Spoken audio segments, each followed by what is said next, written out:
The ancient city of Hasankeyf is one of the world's wonders. The settlement dates back 12,000 years, and you can see evidence of its long history everywhere you look. The city is an archaeologist's dream, but if the Turkish government has its way, this amazing place won't be able to get any older. Hello everyone and welcome to our channel. In this video, we will talk about 11,000-year-old city with a lot of history. Let's get started. History. Located in Turkey's Batman region, Hasankeyf sits on the banks of the Tigris River. The beautiful spot has nearly 200 different hamlets, and about 2,500 people live there.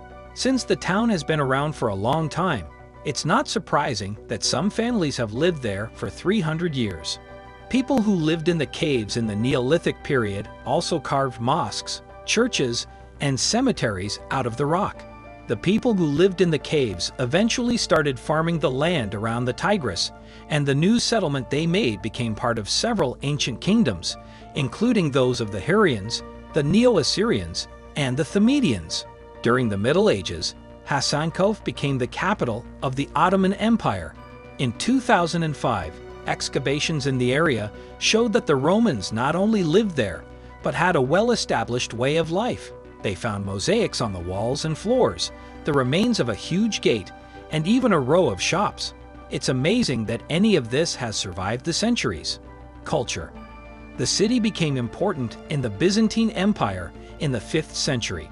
From there, it became part of the Islamic world when Arabian forces took control in the mid-600s.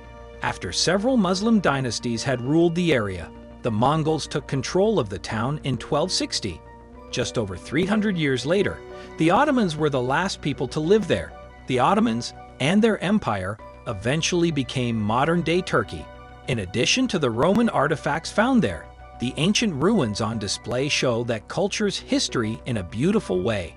In another part of the settlement, there is the ruin of a 15th-century mosque that was built by a sultan whose towering. Archaeologists found some very strange remains.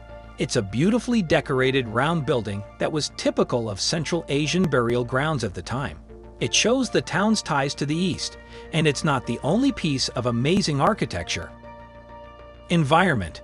The massive citadel ruins on the cliffs above Hasankeyf require 2 days to investigate. Visitors can also see 2 old palaces. The area is full of historic gems, and some academics estimate it could take decades to discover all of the ancient history buried beneath the city. Hasankeyf isn't merely a Tigris Basin archaeological site. Animals and flora, including uncommon bats and birds, live beside the river. The land has been left alone in the contemporary era, allowing animals to thrive. Hasankeyf is a natural wonderland and a history museum. In 1980, the entire region became a conservation reserve and archaeological site. For nearly 40 years, the municipality has conducted research.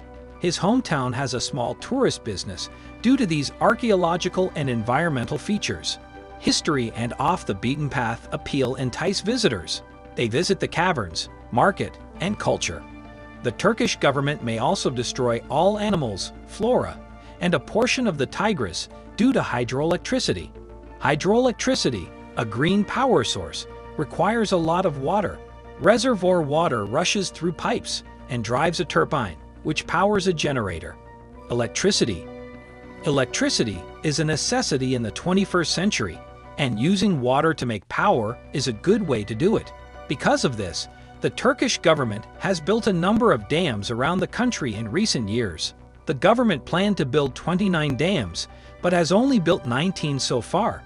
Those 19 dams feed the same number of hydroelectric plants. The government started this huge infrastructure project in the 1970s to help boost Turkey's economy, but it was also meant to improve the country's infrastructure. Local economies haven't gotten better, and many people have lost their homes because of the project. Then, the Turkish government announced plans for another dam that would block the Tigris River at a height of more than 400 feet. There's just one problem. For the dam to work properly, Hasankeyf must be flooded and submerged by billions of gallons of water. Environmental impact. Most visible relics, current excavations, and unknown treasures will be lost. The angry locals petitioned the Turkish government to apply for UNESCO World Heritage status for Hasankeyf. Protesters sued the government at the ECHR. Both attempts to save the town failed, hurting more than just archaeologists. Plans will displace thousands. The Ilisu Dam would flood the town and surrounding area by nearly 200 feet. Despite international condemnation, the Turkish government has continued the plan. Environmental concerns and a lack of plans to move Hasankeyf's home cost the project international funding in 2009. 3 large banks withdrew their support the same year. The dam has now filled the 121 square mile reservoir and caused flooding. Residents, archaeologists, and scientists worry about flooding and the dam's environmental impact.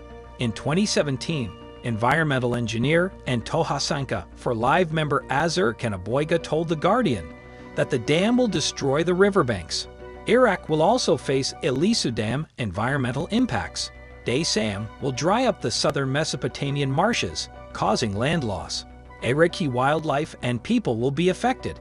The Iraqi government requested that Turkey stop filling the reservoir in summer 2019. Middle Eastern water levels were low.